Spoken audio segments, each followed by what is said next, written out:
Hello, welcome to our training in classroom observations for increased interactions.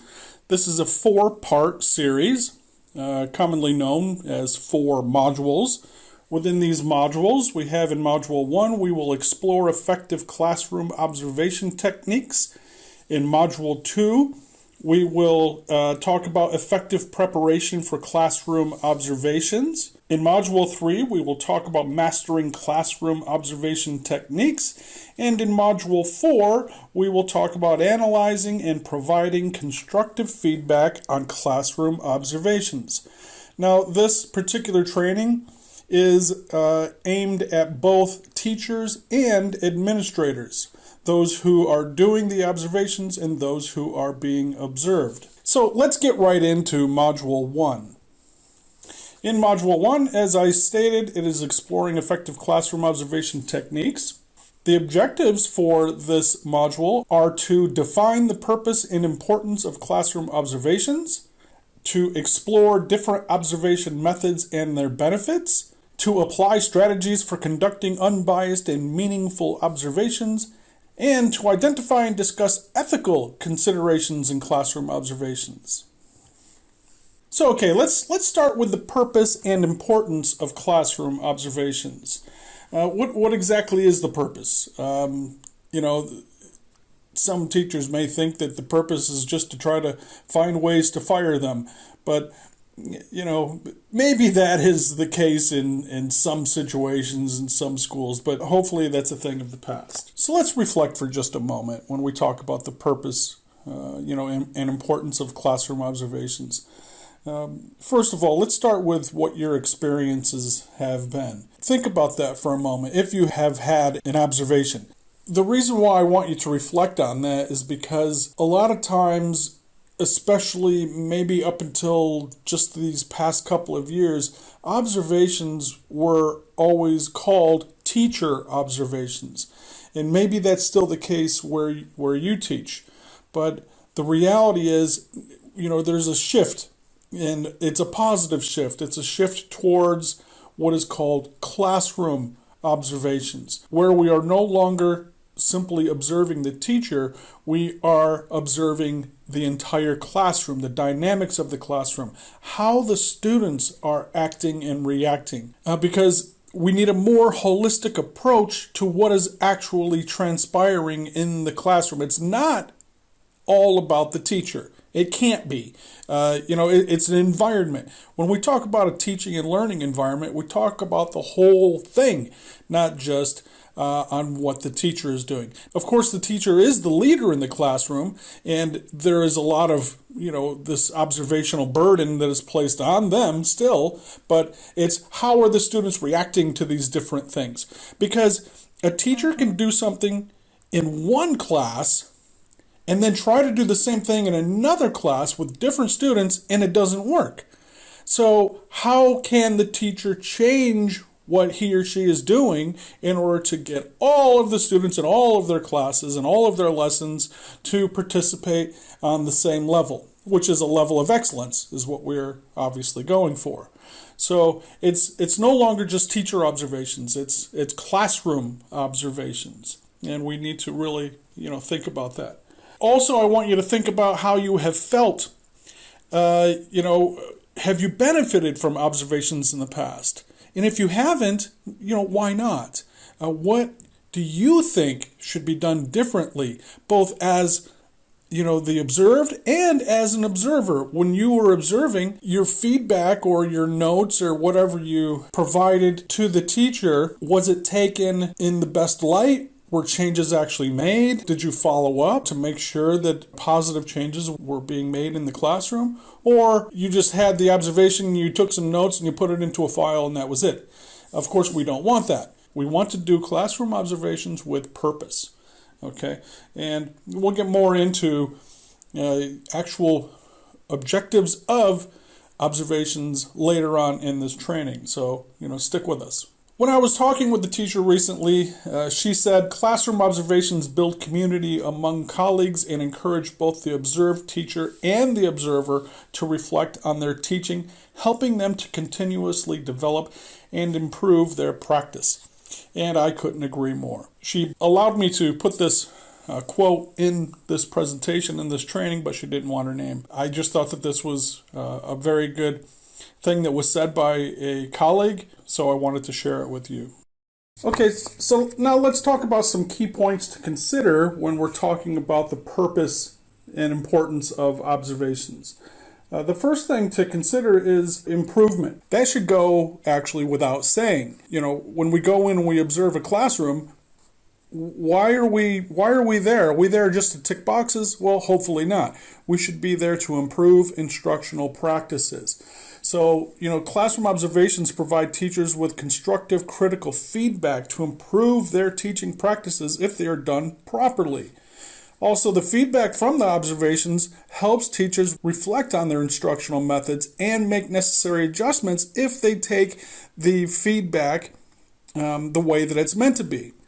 And also, for improving instructional practices, specific feedback after the observations can help teachers focus on the areas for improvement and refine their instructional strategies accordingly. The second thing is for support. We conduct classroom observations in order to support student engagement and learning. Classroom observations can identify instructional strategies that promote student engagement and enhance learning outcomes.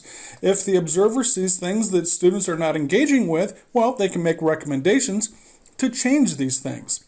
The observations can also help identify areas where personalized learning approaches can be implemented to increase student engagement and participation. Find not only what is not working, but what is working. It's like one of those things where if we know where our strengths are, we can build on those strengths and get more engagement perhaps. The feedback from the observations can guide teachers in creating a positive and inclusive learning environment that supports student engagement. And of course, that's what we all want. Now, the third thing to keep in mind is that classroom observations done properly can provide relevant feedback for professional growth, not just for the immediate outcomes, the immediate teaching outcomes, but for overall professional development. So classroom observations provide this opportunity. They provide opportunities for evaluators to provide this specific and actionable feedback that supports teacher growth. Also, the feedback from these observations can help teachers identify areas for professional development for themselves and to help set their own personal goals for improvement. And finally, something to consider with this is that ongoing observation and feedback cycles can contribute to continuous professional development and growth, which is essential for a teacher. Now, let's explore some different observation methods and their benefits. As far as observation methods are concerned, we have, the four basic ones that we might want to consider, which are formal observations and informal walkthroughs. I'm sure everybody is aware of these. We also have peer observations, and we have video-based observations. Concerning formal observations, they are typically scheduled in advance and involve a designated observer, usually an administrator or an instructional coach. Maybe a teacher coordinator could do these, depending on the particular school. And then these scheduled these are scheduled visits to the classroom to assess the practices in the classroom. These observations often follow a specific protocol or rubric and focus on specific instructional goals or standards. And these types of observations provide a comprehensive view of a teacher's instructional practices and can be used for evaluation and professional development purposes. Sometimes these formal observations are used when it comes time for promotions or raises or renewal of contracts. If you don't do very well in a formal observation and then you don't make improvements, then this could be considered a negative thing. So if you're a teacher watching this, if you have an observation that doesn't quite go the way that you hoped it would, and then you take the feedback from your observer and you make changes and then have another observation and the observer sees that you have made improvements, especially in the key areas that they have pointed out, well, your job is safe. Hopefully, depending, of course, on other factors. We can't, just use this as one factor, but can be used for purposes of retainment. Keep that in mind. Not trying to make you too nervous or anything, but we need to keep that in mind. Now, the other thing, the next one is the informal walkthroughs. With informal walkthroughs, they are usually brief, they're unannounced, they can be conducted by administrators or instructional leaders, could be, head of departments, teacher trainers, teacher coordinators. Anyone who was assigned by the principal or school director to conduct them can do this. They normally don't take more than 5 to 10 minutes. They're looking for very specific things. Perhaps one of the rules that you have at your school is that you have to have the date and the objective written on the board. So they come in, they're looking for that. They're looking to see if you have your classroom rules posted where the students can see them. They're looking to see what the dynamics are in the classroom, if students are behaving or not behaving. It could be a variety of things that they're coming to just very briefly look at. Sometimes they're coming in to see if students are using their phones without permission. That seems to be a thing that is common these days as well. These observations are typically focused on specific aspects of the teaching or classroom management or student engagement, as I've said. Now also, informal walkthroughs provide a snapshot of teaching practices and can be used to provide immediate feedback and support to teachers. So with these types of observations, these informal walkthroughs, normally the teacher and the observer will have a very brief discussion right after the class, during break, etc., that day, to make sure that whatever was observed is communicated to the teacher so they can make any changes if they need to, any adjustments. Now, when it comes to peer observations normally involve teachers observing and providing feedback to each other. One of the critical aspects of peer observations is that they should only be conducted to look for the positive things. Peer observations, in other words, teachers observing other teachers, they're observing their colleagues. They're observing their colleagues to get anything new or different or positive, something good that they can then incorporate into their lessons. Peer-to-peer observations are not to be used for critical analysis of each other. And the reason why is because you don't want to have workplace conflict. Usually when two people who are considered equals start criticizing each other, conflict can arise. So we want to prevent that. So again, peer-to-peer observations or peer observations are used for teachers to look for things that they can use in their own lessons. Something positive. Okay, let's keep that in mind. And then we have the video-based observations. These types of observations involve recording classroom instruction and reviewing the footage for reflection and feedback. They're typically done by the teacher. When it comes to video-based observations, it isn't really a good idea for administrators to do video-based observations because they can't see everything that's happening in the classroom.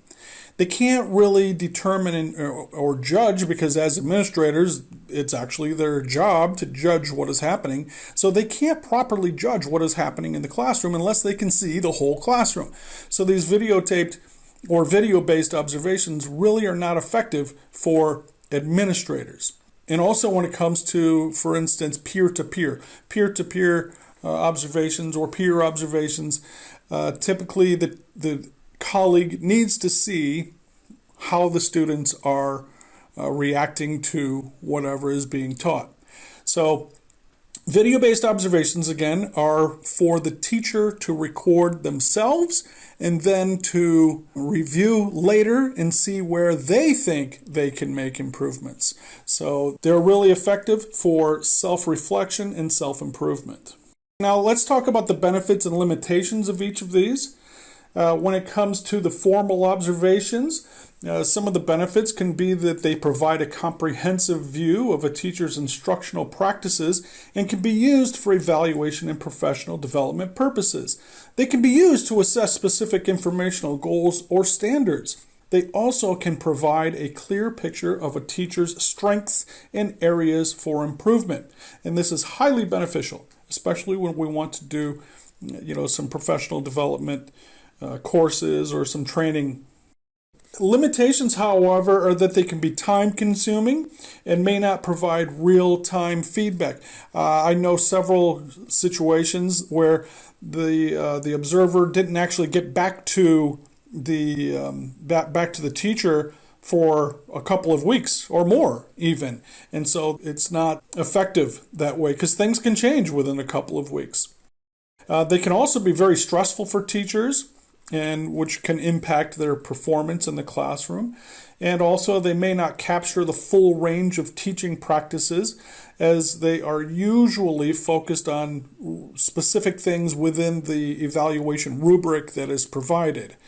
One of the other kind of limitations, or not such a good thing about it, is that because the teachers are nervous, etc., they're not really performing at the same level that they might perform when they're not being observed. So it's very important for the observer to try to reduce the stress of the teacher, try to make sure that the teacher understands that, look, this is just part of the process. Try to relax, try to do what you normally do, and try to take away some of that anxiety and stress so that they can perform at or near the same level that they normally do. Now, teachers who have been at it for a while, some teachers who have been observed multiple times, it doesn't affect them anymore. But those first couple of times, or if you have a new administrator who you might not understand very well yet, there can be anxiety. So it's the job of the observer to try to reduce that. When it comes to the informal walkthroughs, the benefits of that is that they can be used to assess specific aspects of teaching, such as the classroom management or student engagement. So for informal observations, if an administrator is taking a walk around the school and pops into the classroom, normally they're looking for very specific things. Like I've noted, are the objectives written on the board? For example, are they using technology in the classroom if they're supposed to be? What are some things that should be happening that they're checking to make sure that are happening? Or some things that should not be happening and they're making sure that they're not. Again, like I said with the phones, students nowadays, it's a touchy subject. Can students use phones or can't they? Well, it's really up to the policy of the school, isn't it? Some limitations with these informal walkthroughs is that they normally don't really capture the full range of instructional strategies that are used by the teacher. Of course, they can't. They can't capture that because these informal walkthroughs normally are 5-10 minutes at most. Also, the walkthroughs may not be effective for evaluating specific instructional goals or standards because they're very limited in time.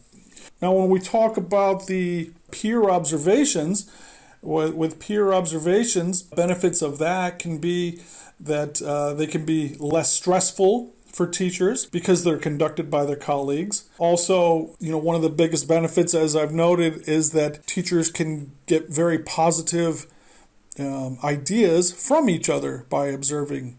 They observe their classroom management, how they handle certain students. One thing that I would like to point out is that if you, as a teacher, seem to have some difficulty with some students, but you talk to your colleagues who are teaching the same students in a different subject, and you find out from that teacher that they don't have the same issues as you do with those students, well, you go and you observe their lessons, and you see some of the things that they are doing with these students that you can then incorporate in your class to try to change your classroom dynamics and your classroom environment into as positive as an environment as your colleague. Another thing is that these peer observations can provide a more comprehensive view of teaching practices all around, and you can consult with each other about different professional development that you feel that you would both benefit from.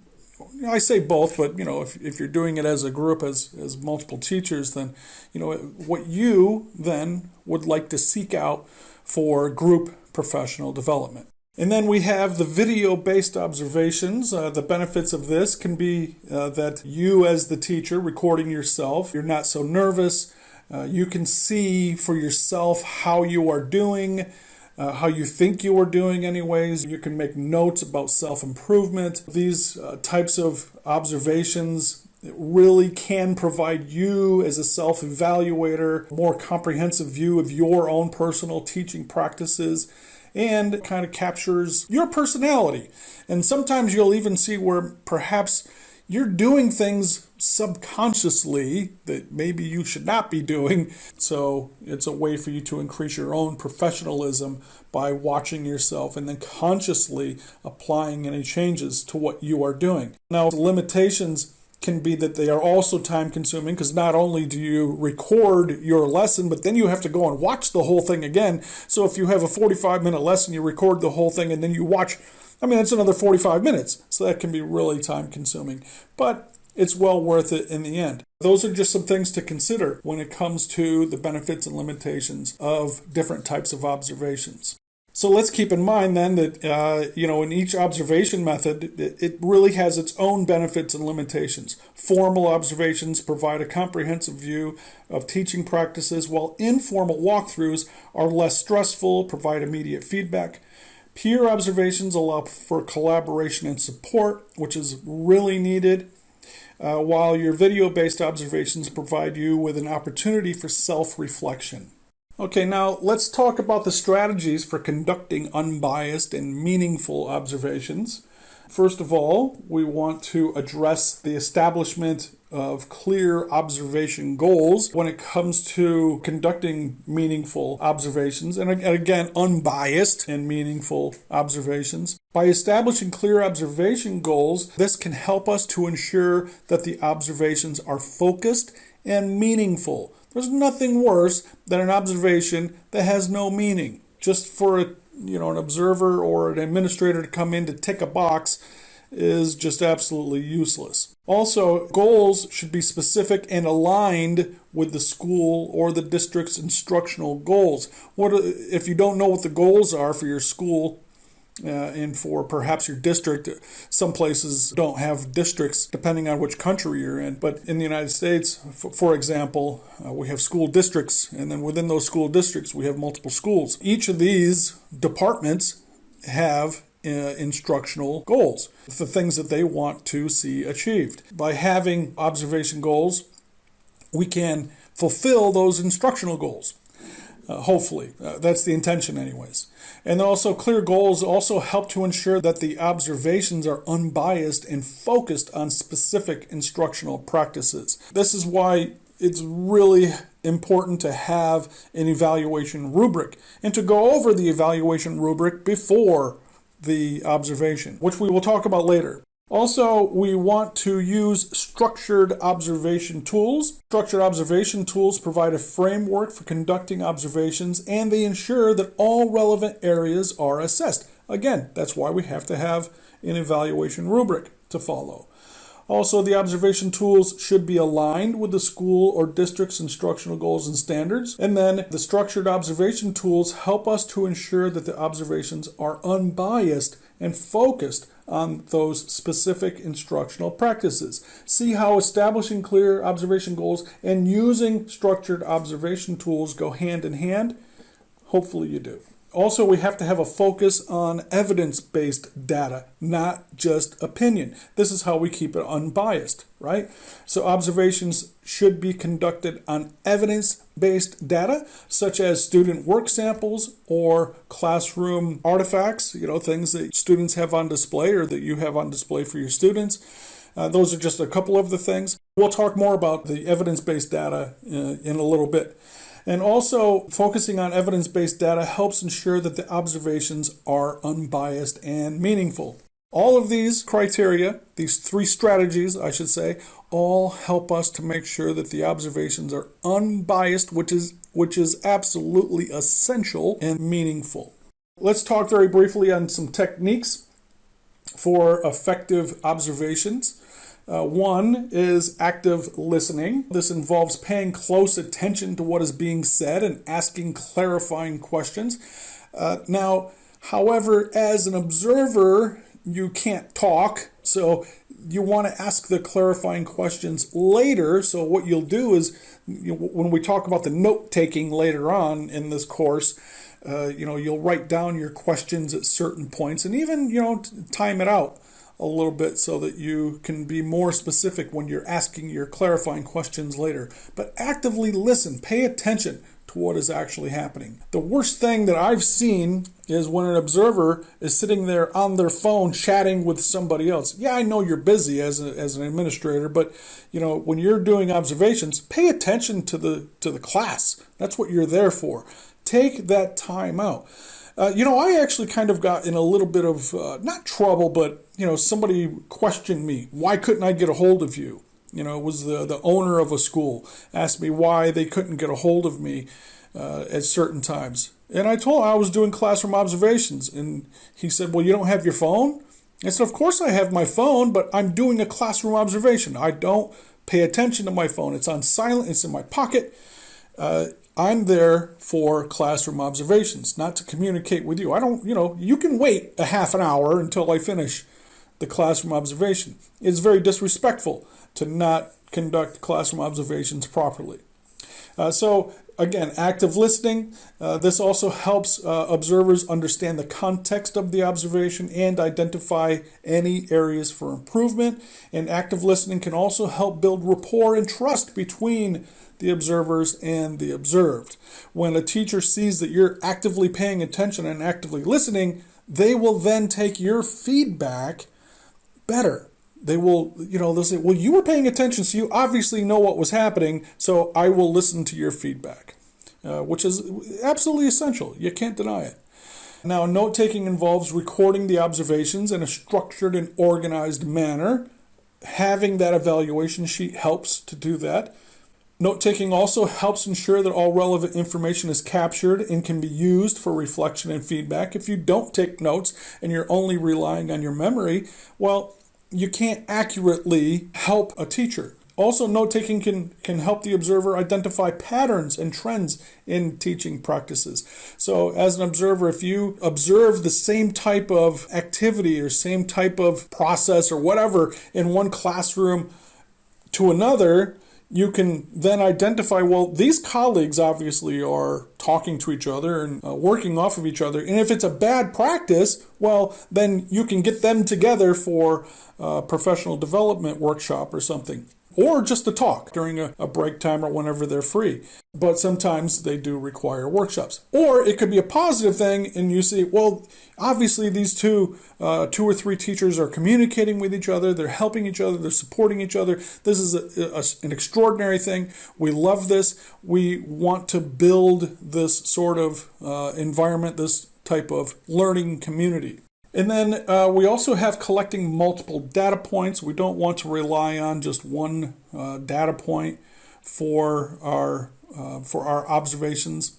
So one of the techniques that we encourage is to not just observe the classroom and the teacher, but also look at what the students are producing. You want to gather things such as, their homework samples or project samples, periodic quizzes. So you'll want to look at the quizzes if you're not already in the loop on the quizzing, things like this. And also collecting multiple data points helps to ensure that the observations are evidence-based and focused on student learning, not just on your opinion of how the teacher is acting at a particular moment in time.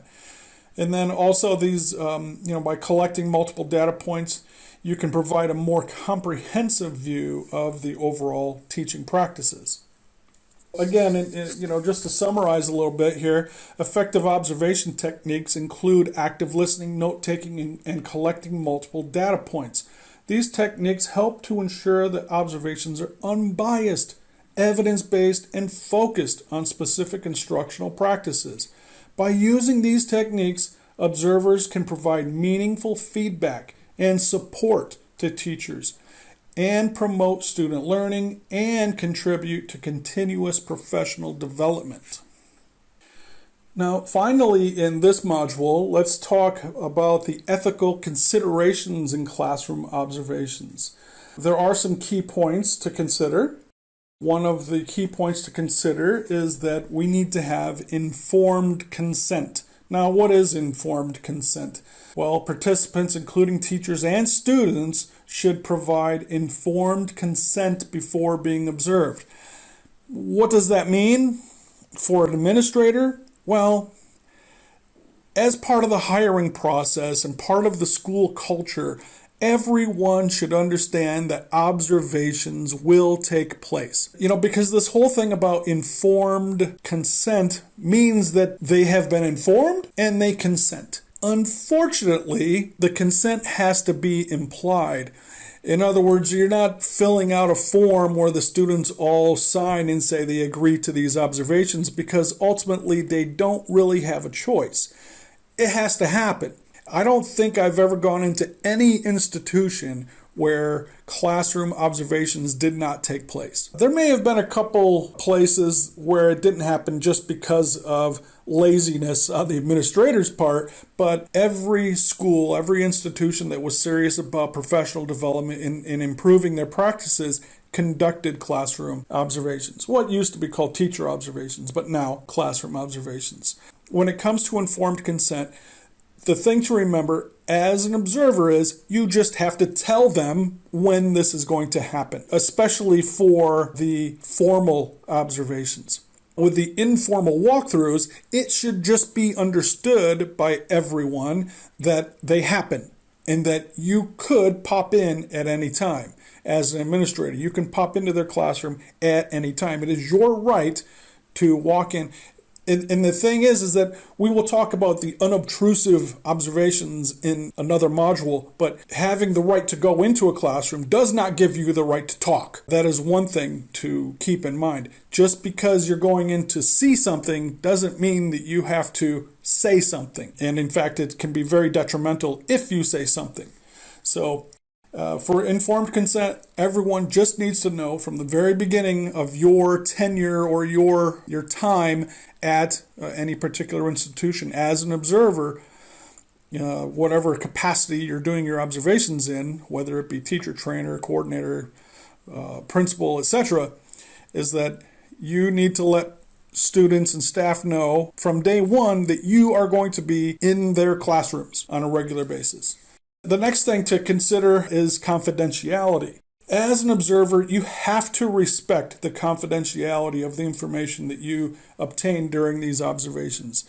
It is absolutely essential that you don't talk to other teachers about what you observed in somebody else's classroom, unless it is something positive, and then you ask the teacher for permission to use their name when you're talking about this positive thing that you saw in their classroom. Otherwise, you could just say, I saw in someone's classroom that this happened and it's very good. But if you talk with that teacher and say, look, I'm going to use this, I'm going to, in my briefing or in my Friday talk or in our next staff meeting, I would like to bring this up. Do you mind if I use your name? And if they say no, well then don't. But if they say yes, then by all means, give them credit where credit is due. Personal and sensitive information should never be handled without care. So you have to keep any information that you obtain, treat it as if it's your own. Would you like somebody telling your colleagues about things that they saw you doing, whether good or bad? Because both can be embarrassing depending on who you are and what your personality is. Any data collected during the observations should be anonymous and reported in a way that reflects privacy. So if you're gathering data on all of your classes, don't put in this class, this is the data I collected. In this class, this is the data I collected. If you're going to be sharing this. One thing that I always usually do is I'll go classroom 1, classroom 2, classroom 3, and I'll put the data that I collected in that category. I won't use any names. And only I know which classes I'm referring to, because I have that data in my locked area, and then the data that I share with everybody else to show improvements or areas for improvement, etc., that is anonymized, because we don't want any negative feelings between colleagues, of course. Another thing that we have to do is respect boundaries. Observers should respect the boundaries and professional relationships within the classroom. Remember that even if you're friends outside of the school, when you're doing a classroom observation, you're an observer and observed. So when you're doing observations, you just have to make sure that you remain professional. Okay? Have that professional relationship. Keep your friendship for outside of the school. Keep your professionalism for inside the school. Also, you should not interfere with any teaching and learning processes as an observer. Your boundary as an observer. You should not say anything while you're in that classroom during an observation. Nothing. Even if you see that a teacher does something wrong, and especially if you see that a teacher does something wrong, unless it is something horrendous, something that is illegal perhaps, you could then step up and say something. But if it's just a teaching practice that has gone, has made a mistake, or even misspelled a word on the board or something, don't say anything. It's not your job to embarrass the teacher in front of their students. If you do, you lose respect. Those teachers lose respect from their students. It's just, you can never recover from it.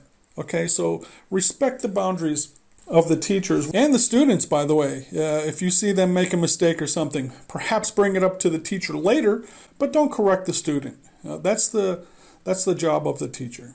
Okay? Another key ethical consideration is transparency. Remember that the purpose and process of the observation is to be transparent to the participants. And what I mean by transparent to the participants is to be transparent with the teacher that you're going to be in their classroom, letting them know exactly everything that you're going to be doing. And that's where it's important to have pre-observation conferences so that everyone knows what to expect. And we'll talk about the pre-observation conferences in another module. Also, observers should clearly communicate the goals, expectations, and intended use of the observation itself. Why is it being conducted? What are we going to do with the results of this observation? And transparency helps to build trust and ensures the participants understand the purpose and benefits of the observation. Remember that by adhering to certain ethical considerations such as informed consent, confidentiality, respecting boundaries, and transparency, that observations can be conducted in a respectful and responsible manner, which should be your goal, should be the goal of all classroom observations. It is very important for observers to continuously reflect on and address any ethical issues that may arise during the observation process. So be flexible to a certain degree, but keep your ethical considerations in mind. Creating an ethical framework for classroom observations promotes trust, professionalism, and well-being of everyone involved. That concludes Module 1. I would like you to just take a moment to reflect on the lessons of this module. Keep in mind any of the key considerations, and think about how you can apply what you have learned in this module to improve your own teaching practices or your own administrative practices. Coming up next, in Module 2, we will talk about establishing clear observation goals and criteria. We will discuss the importance of collaboration when it comes to observations, that is.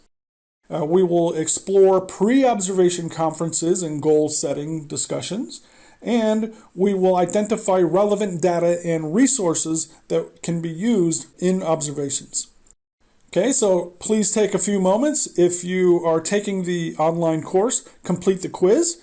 It's only 15 questions. There are 5 true, false, and 10 multiple choice. I'm not a fan of either question type, but the platform that I'm using kind of restricts what we can do. Now, if we were in the actual workshop, there were multiple activities that we would have done throughout, doing some case studies and looking at different scenarios and discussing them. But unfortunately, when it comes to online, using video and assessment platforms, these quizzing platforms, we can only do so much. So take a few moments to answer those 15 questions and get your credit for taking this module. Okay? All right. See you in the next.